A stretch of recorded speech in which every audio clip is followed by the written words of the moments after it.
We're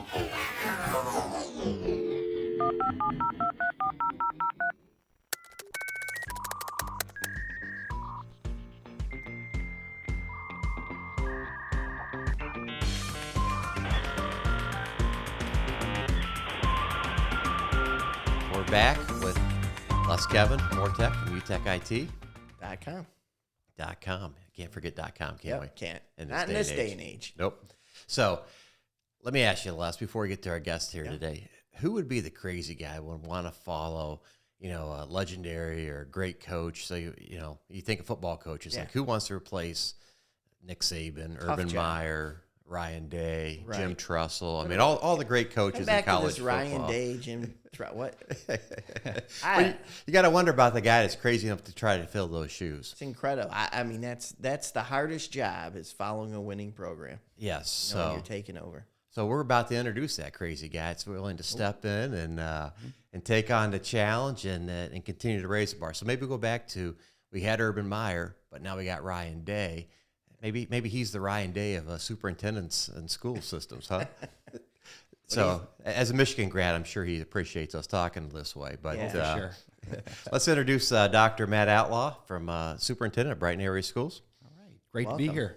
Thank you for having me. We are excited to get you in. I don't know how much begging we had to do, pleading to get this guy in here to come talk to us. He's like, you guys don't even speak English. This would be a bad thing to... Fortunately, we had our agents contact his people. Oh, yeah, right. Yeah, they did the negotiation. got you in on your time slot, so we appreciate that. So we got a lot of good things going on at the schools there. Why don't you, we'll throw it out to you first. Anything you want to jump into or excited, or maybe tell us? Yeah, actually, we should back up. Let's go to, why did you pick Brighton Schools? You were very successful in a couple of your other stops along the way, and what attracted you to Brighton? Yeah. Well, I guess number one, Brighton is home. I've lived in Brighton all my life. I grew up here, and I went to preschool, and I went to elementary school at Spencer, and middle school at Scranton High School. Never left, and I've worked elsewhere, but I've never gone. So Brighton is like the job that I've waited for. So this is like the dream job. This is the job. Wow. This is the one, and this is what I've been waiting for. This is what I've worked for much of my career to get here. My kids are here. My niece is going to school here. My neighbors, the people that I grew up with. So this is a great one. So I'm thrilled to be here in Brighton Area Schools. So as you're walking into that interview for this job, was there like chills or goosebumps? Like, hey, this is it. It's here, and I know everything about the district. Or were you able to settle the nerves and go? No, I mean, obviously the nerves were pretty significant, but it was right in the middle of COVID-19, and there was some labor strife in the district, and I had a chorus outside the windows hollering while I was doing the interviews, and everybody was in masks. But oh my gosh, it was still great to be back here, and it was. I was interviewing in the library of the middle school that I went to, and it meant a lot. Yeah. And just connections here. I mean, that's every single day. Every day I'm just thankful to be here in the Brighton Area Schools, being home and having a chance to give back to the community that really made a big difference for me. And that's a great point. Think about this. You're walking into a dream job you want, right? You work like for Harbaugh. You're replacing. I'll take the Harbaugh. So. Yeah, much like Harbaugh, but you're going to have better results. All right. You've walking into this, and it's in the middle of COVID. I mean, what a strange, eerie feeling, and just to try to get semblance of something going on, huh? Right. Yeah, it's been a big challenge. I mean, obviously across the whole country, but for education, it has it's been a dark cloud over everything that we've tried to do for the last basically 2 years. And we started off with survival and trying to adjust, and then trying to work our way back to normal. It's been a tough process, and there's been a lot of emotions involved with it. But here, I think we've done a great job of focusing on kids, on opportunities, about being stable, about being consistent, about protecting opportunities for kids, and we haven't wavered from that. It's fantastic. And, we're coming out of it, and it feels good, doesn't it? Feels really good, and I'm feeling it across the district. February was a much better month after a really busy January. February, I really feel like we're hitting our stride, and I'm feeling like with our staff and our students and everybody, people are really feeling like, hey, the energy. Yeah, we're Just back. feel it. We're back, and we're making a lot of progress in a short time. So Well, you take that progress, right, and that energy. Like I think you'd said once before, I heard you say someplace that it's kind of like a derby horse, right? You're in the pen, and the pen's open, and you got that first 100 yards that you guys are running out there. It's got to feel like that, and that's probably a great analogy on that. But there's so much other good stuff going on. We've got the STEAM building's almost done here, the STEAM Center. And they're ready to go. You want to talk a little bit about that? Yeah, absolutely. So I guess first thing I would say is thank you to the community for their support for all these bond projects. We've really been blessed here. And the big thing I'm excited about with the STEAM Center that we have at the high school is going to be done at the end of March. And it's going to bridge us into things that we haven't even thought about yet for the Brighton area schools. And STEAM is STEAM's a way of thinking. It's a way of approaching education. It's a way of approaching problems. And it can apply to all different subject areas. But that building is going to help us there. But we also have STEAM labs this summer that are going to go in every other school. So STEAM education is going to be K-12 across our district. And pretty excited about it. Yeah. What's your goal? So the goal is to really put our students in position so that when they graduate from the Brighton area schools, that they have a leg up on everybody else, that they are prepared with the thinking that they need to be successful in the 21st century and really compete for those jobs that haven't even been invented yet. So that's our thinking. Yeah. So you got to think, just 5 years from now, right? Just like 5 years ago, how many companies are not that aren't even around anymore? Absolutely. Industries rapidly changing, and I think that's a fantastic philosophy. Have you run into any challenges? With the STEAM Center? Yeah. Yes. I would say one of the biggest challenge has been patience, because everybody wants to fill that building with something that already exists. And I have been a bit of a stickler on this, that we're going to fill that building with something new that we don't have in this district. It's a vision that has not already been created. Wow. We don't need to fill that building. We need to fill it with the right program that's nimble, that can adjust over time. And we've been patient. And so it's been very difficult to get everybody to be patient and look and say, we have not assigned anybody to certain space within this new building.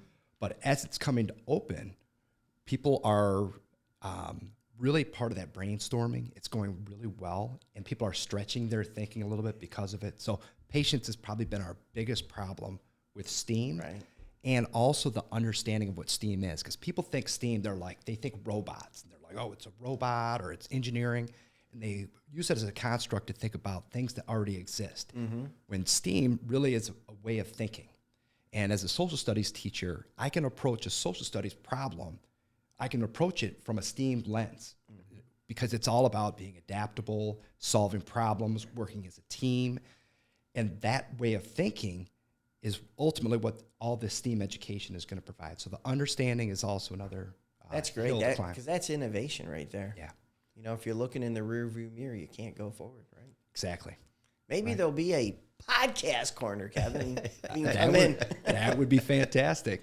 So, Yeah, he wants to look forward now. Yeah, I was just going to say. Why am I here?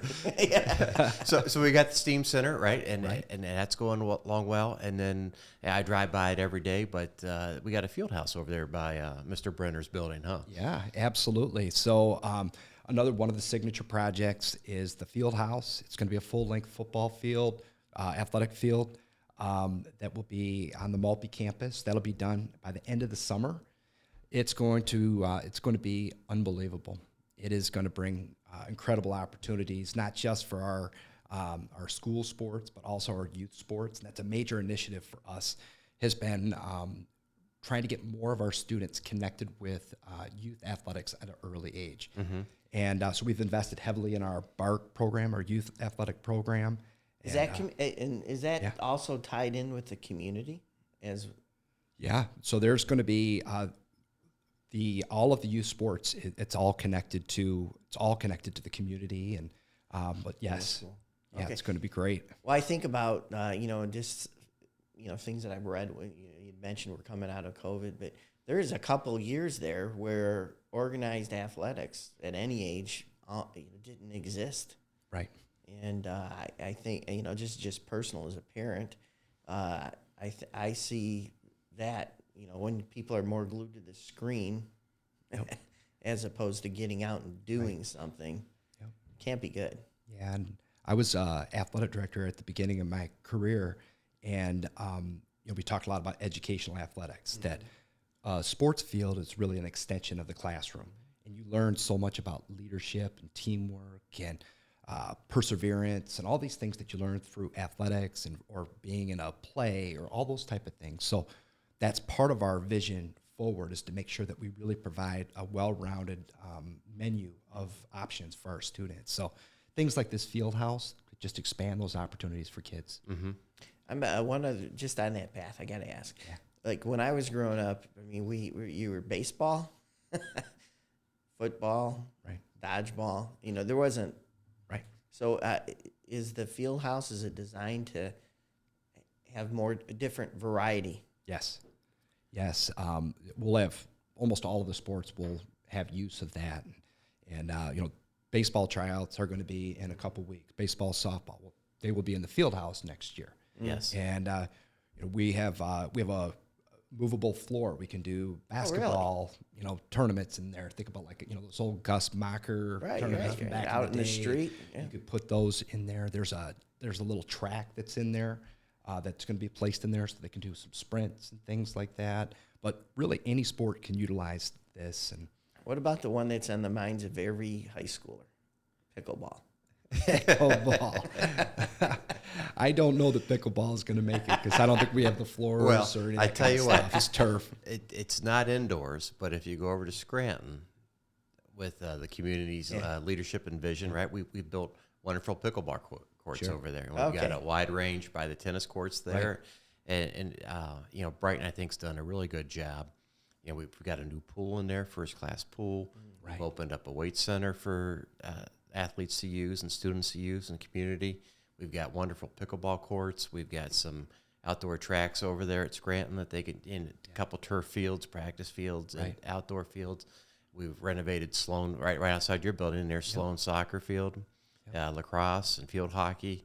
You guys stepped up and really said, hey, we got to get a first-class turf here. So we've done, you guys have done a great job managing our projects. Yeah, the district's done a really good job, and I'm pretty excited about it. There's great facilities to support our programming. So the challenge is to utilize those facilities to their fullest. Like what I was talking about with the STEAM Center.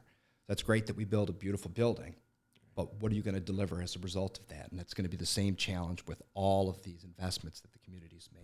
And we're very committed to not just having a shiny, nice building, but to execute when it comes to programming and opportunities for students. So, I'm a Brighton resident, so a long-time Brighton resident.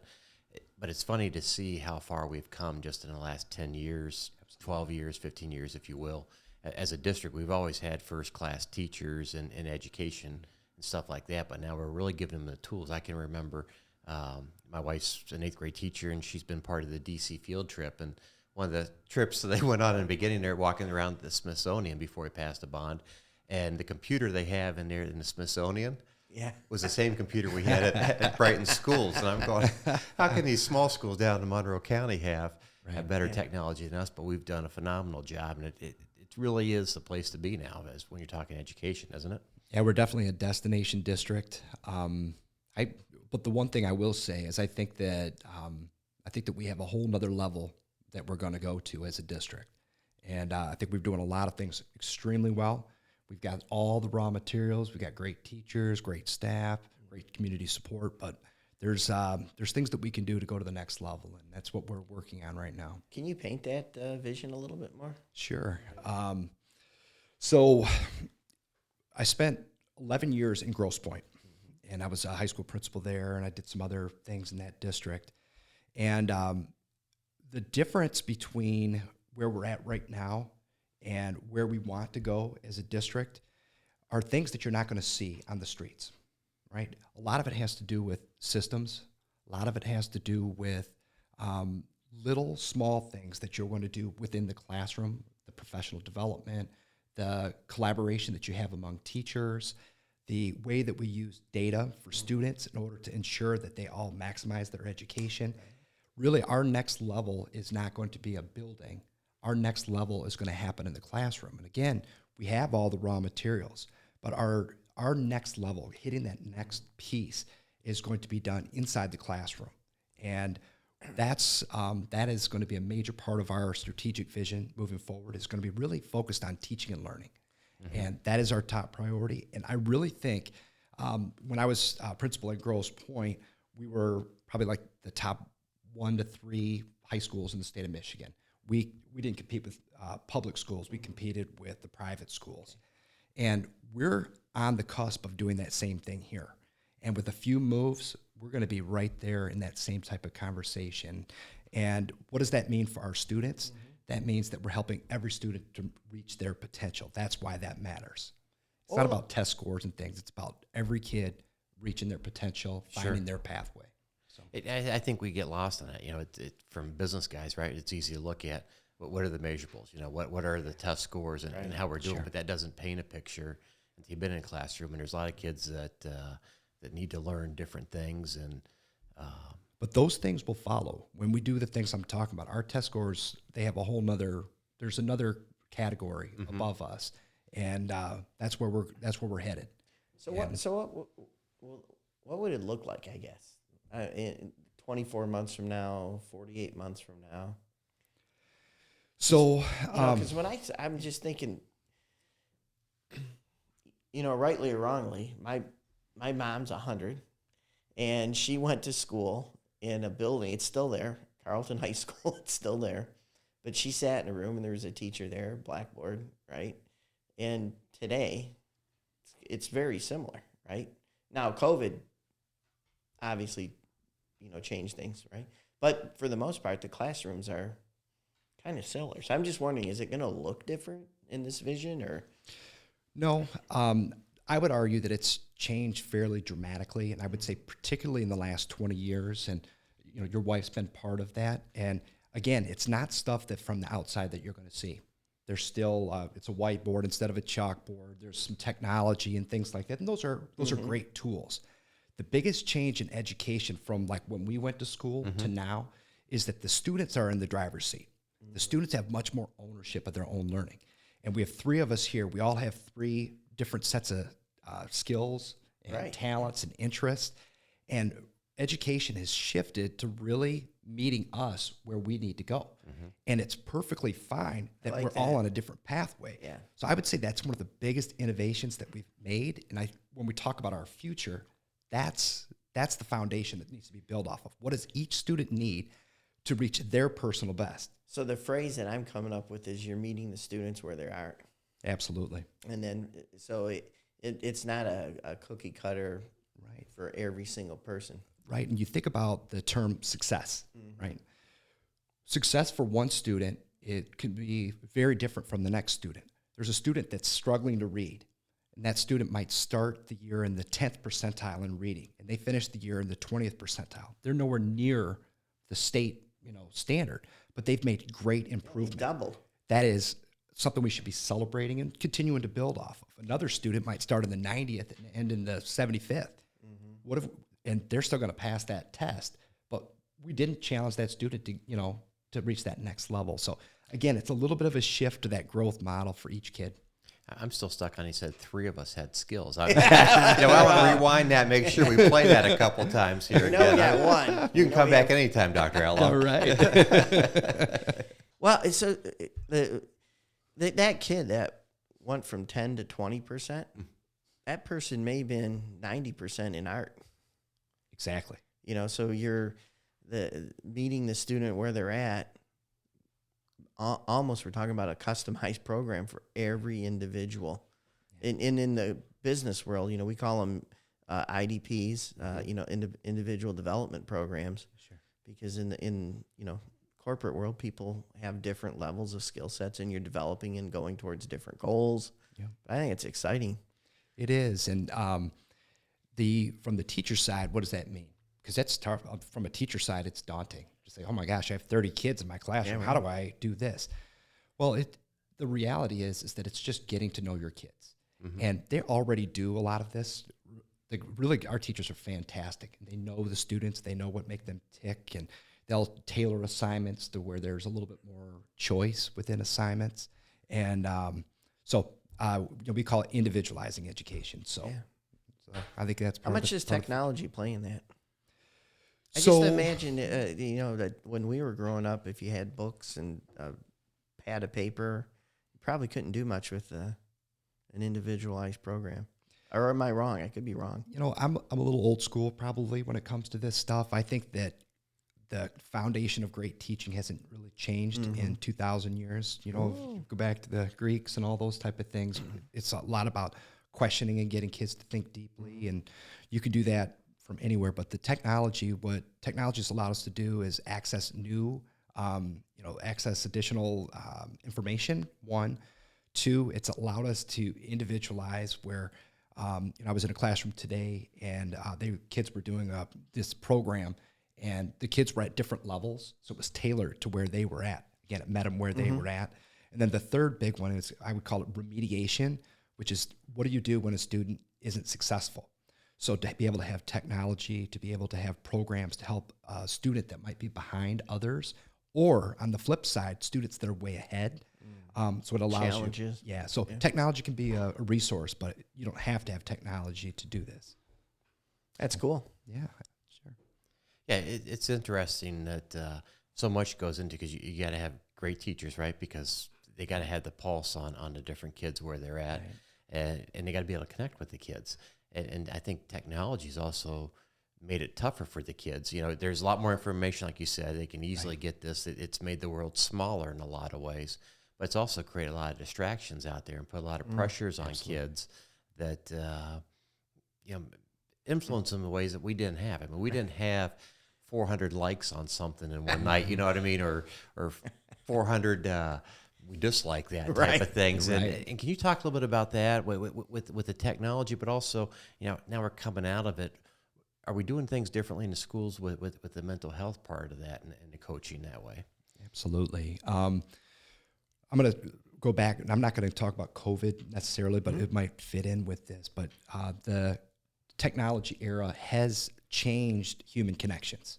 It has, especially for this younger generation. And that's a concern, because human connections are so important for our overall well-being.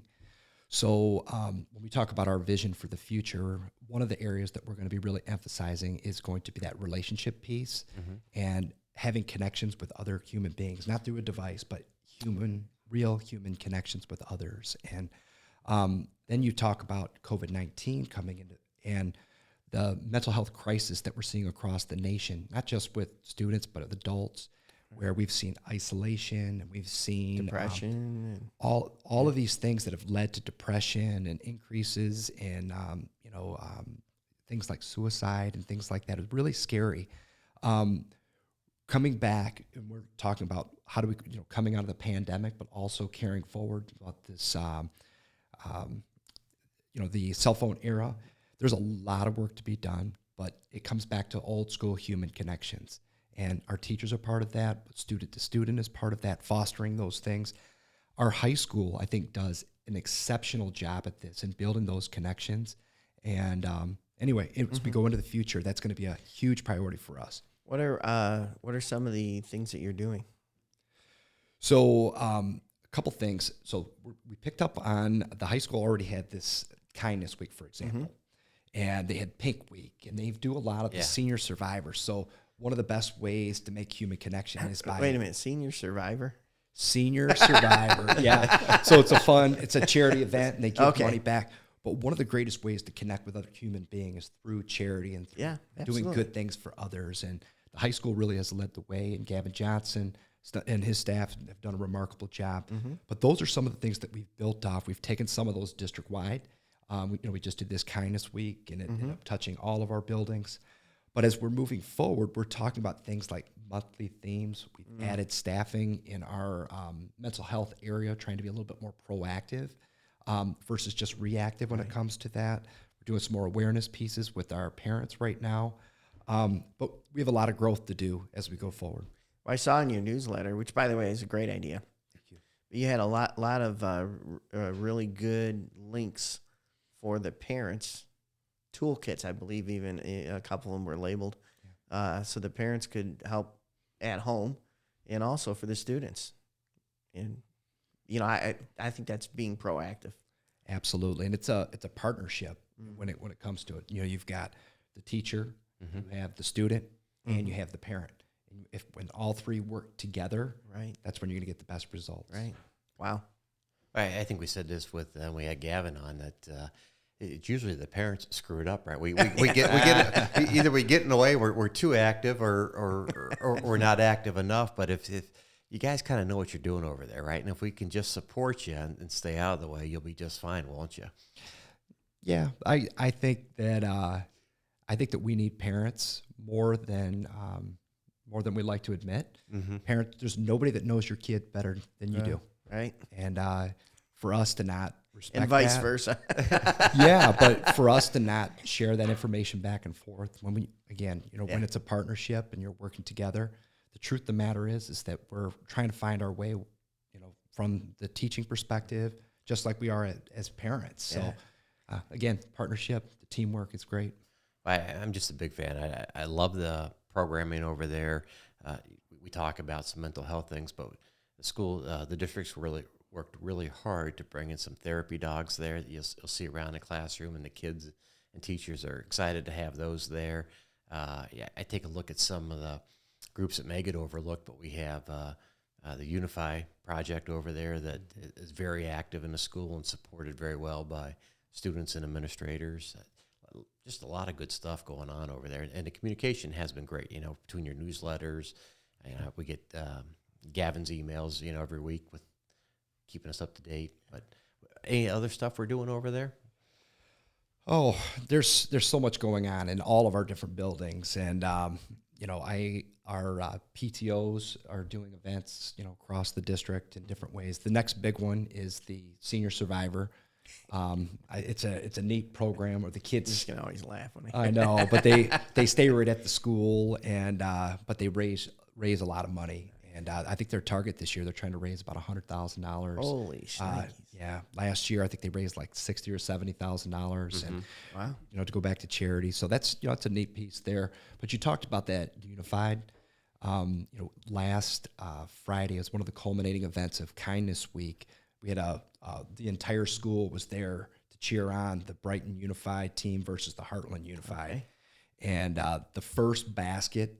I was there watching, and just be honest, that first basket hit, and the crowd just went nuts, and brought tears to my eyes just to have that kind of energy, and excitement. Yeah. But you just think about the lessons and like the care and compassion and the support that the student body had for those students. It's pretty amazing. So some of those type of things are great life lessons. Absolutely. So those are a few things. Talk, I don't want to dwell on anything negative, but you guys are looking proactive on some stuff, and we've had some, security's been an issue, but again, I think you guys have done a great job. You've stepped up and you've made some changes. Anything you want to talk about that? Sure. Safety and security, for me has been something I've been pretty passionate about throughout my career, from when I was a principal all the way, as superintendent in my previous district. We were already in March of last year. One of the things that was interesting is that during COVID, the things that they told us to do flew in the face of what we had been told for 20 years as a district. Open up every door. Before it was one entrance. Things, just wear a mask. You wear a mask, that's one of the worst things that you can do. You can't identify people. And there was things that we did in order to accommodate for COVID. So I met with our police liaison, Christy Bell, in the spring, and Chief Bradford, and we talked a little bit about needing for us to get back to a really safe environment, as a school district. And we had some training. We made some adjustments coming into last year. We reviewed all of our policies. And then when the unfortunate incident took place in Oxford, we took it to the next level. And we have a district-wide commission that's looking at a few things. We added an additional police liaison We have Officer Bell at the high school, the Bridge, Miller, and Spencer. And now we have Deputy Bill Schuster from the Sheriff's Department that is stationed at Scranton. He'll do Maltby, Horning, Hawkins, and Hilton. And then we also have Officer Mike Mitchell, who's former police liaison, and he is stationed at Maltby.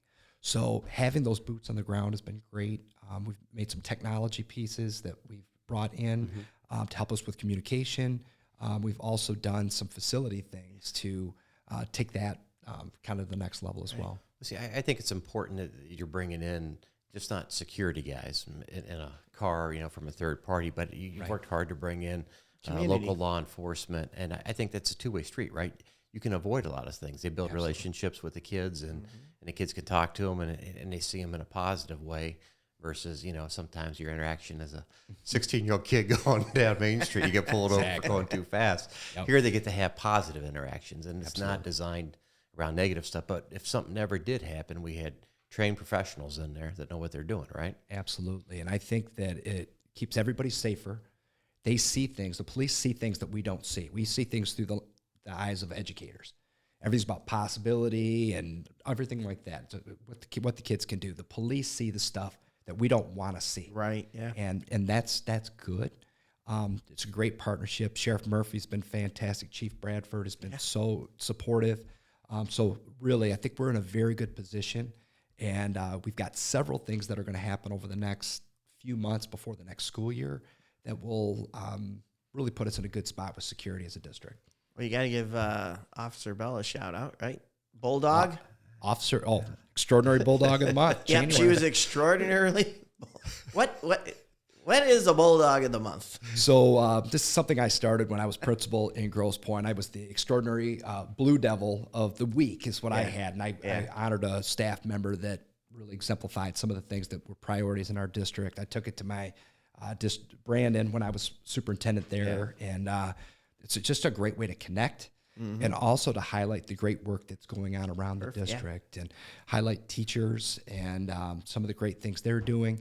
But we do that every month. And our January winner was Officer Christy Bell. And then we just honored Libby Salmetto was our extraordinary Bulldog in February. She's a third grade teacher at Hawkins. Yep, young, energetic, fantastic teacher. So. And again, they represent all these teachers. We could literally pick a name out of a hat because there's so many teachers that are doing so many great things. That's also good leadership on your part. Recognizing the positive in the staff. Encouraging that. Well, I chuckle inside baseball here. I saw Christy Bell's husband getting coffee this morning in there, and I said, "Hey, congratulations on." That's the first time I'd seen him here in a few weeks on her award there, and he laughed. He said, "Yeah, it was pretty cool. We were excited that the school took time to recognize that. So it is great leadership." But she is absolutely fantastic. I've worked with a lot of outstanding police liaisons over the years, and she is amazing. So super proactive, connects with kids, but she can be a police officer, which is what we need. So you said you would take nominations. I got to nominate my wife here. We'll do it over the podcast, Carol, and she's going to kill me right now. But I had to laugh. I remember when you were named superintendent, and Carolyn has this, all the blood rushed out of her head and was white, and she's like, "Oh my gosh!" And I said, "What's that?" And she goes, "He was in my very first class when I started teaching." So she was obviously very young. So I said, "You've been doing it a long time, Carol." Luckily, we're not that old, right, Les? It was pretty neat. Pam Lee Campbell, she was my sixth grade gym teacher over at Scranton, and she retired last year. But there was a lot of teachers that I knew from back in the day, and a lot of new ones, obviously. But it's pretty neat. It's a testament to their hard work, right? They put a guy in the spot like you now, right? That it comes up. But Pam, what a great softball coach and wonderful coach here in the district for a long coaching, time. she's an amazing coach. But the thing I respect her more than anything is having a chance to work with her, as a professional at this point, is her leadership as a teacher. She just is like that standard bearer for like professionalism, excellence, doing things the right way. She's amazing. So that was a big loss when she retired. Well, all I know is that she used to beat me to 5Ks here when I was running. So I don't want to give her too much credit because she was She's a great whipping me all the athlete, too, time. so. Yes, she is. Were you running? Good person. Were Not you? anymore. Yeah. Somebody said I might have been Past chasing. tense, so. I was late to get the Dunkin' Donuts, right? Yeah, exactly. I just called it a 5K. So, but I think people forget sometimes too that we always talk about controversy and conflict, and they want to complain, but you are so invested in this district as somebody growing up here, right? And now your paycheck's dependent upon the work you do in that thing, but you've got kids in the district too, don't you? I do. Yeah. So you're a concerned parent. I am. Yeah. It's my son is a ninth grader at the high school. My daughter's a sixth grader at Maltby. And every decision, I've done this before I came to this district, but I had a mentor that he called it the Grant test, and his son was named Grant. And he said, if it's not good enough for Grant, it's not good enough for your kid. That he's got to hold that same standard. So I've always tried to do that, but being here and say, For sure. Now it's hey, if it's not good enough if I wouldn't accept that as a parent, then I wouldn't expect the person next to me to do that. Right. And so that's those expectations high. And got the true litmus test. exactly. Well, I think it's got to be funny and awkward sometimes around the dinner table, right, with some of that. But it's good to know, right, that you're making decisions. You're not making, you're making what's good for the kids. You see the kids there. Nobody can challenge that, I don't think, right? But the thing that's neat with the kids being there is we're very blessed here. We have some unbelievable teachers and support staff and principals. They are so good. And to be able to have conversations about that from my children's lens, and then go to those classrooms and see what they mean to others and all those little things, it's like increased my appreciation for the Brighton staff. We have a great group of educators here. So. I know, I like to think you got a good staff. I'm married to one of them. Absolutely. So that's good. But what are the challenges you guys face? I mean, we talk to everybody that comes on here, and everybody in the business world. We have our challenges trying to hire good people. Well, even the sheriff and the police. Yeah, and when they were in here, what's it like for the school? So there are the list of challenges are long. They're long.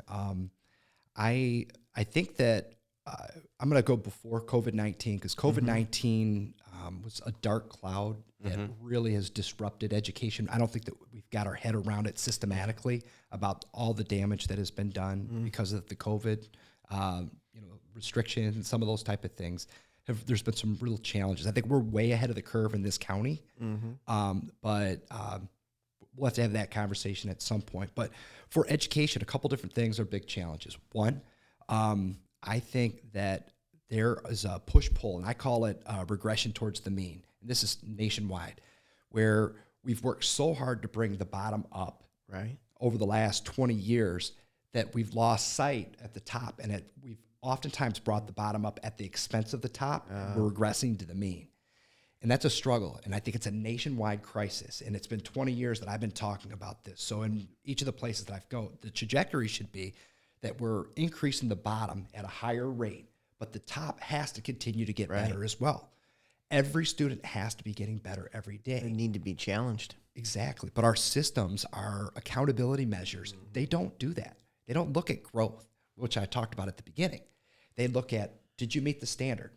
And that standard is too low. My son shouldn't meet the standard. He should be way beyond that. He's a strong academic student. If he barely makes that standard, to me, we have failed him as a school system. We should be challenging him to do his best. So I think that's a big one. The funding is always something that we have to work through. Where's the best place to place that funding? There's a lot of discussions with that. That's a big one. That accountability piece that I talked about, like what is the appropriate test? What is that? And I really think that the teachers in the classroom have some of the best assessments. They know where students stand, but a lot of times at the state level, the assessments aren't a great reflection of what's going on in the classroom. Right. So that's another challenge. At that level, it's like looking at a spreadsheet. Yeah. But there's a lot of disconnection. I think politics is something that's been really, I think, damaging to public schools. There's a real push-pull from forces on two extremes of the political spectrum, and I think that we're seeing that two extremes. Currently, that's a big one. And I think the mental health. I think that with youth, I think that there's a book that I read, I don't know, a few years ago. It was called The Imperfect Panacea. Panacea being like the cure-all. And it talked about that schools have always been seen as the cure-all for all problems. We have a problem with competing with the Russians. What do? You invest in school, educate. We have a problem with this, educate. So what's happened over these years is that there's more and more responsibility that's placed on teachers. And just talk about, I talked about what's next for teachers. And get to know everybody and individualize. That's a lot of pressure for teachers. So teaching is a lot harder than it was. I started in 1996. And when I started teaching, it was a lot easier than what Carolyn and her, colleagues are doing. So that's a challenge, is finding that balance between what we can expect of teachers. And so those are a few thoughts. That's each one of them are a show on its own. Really? Probably.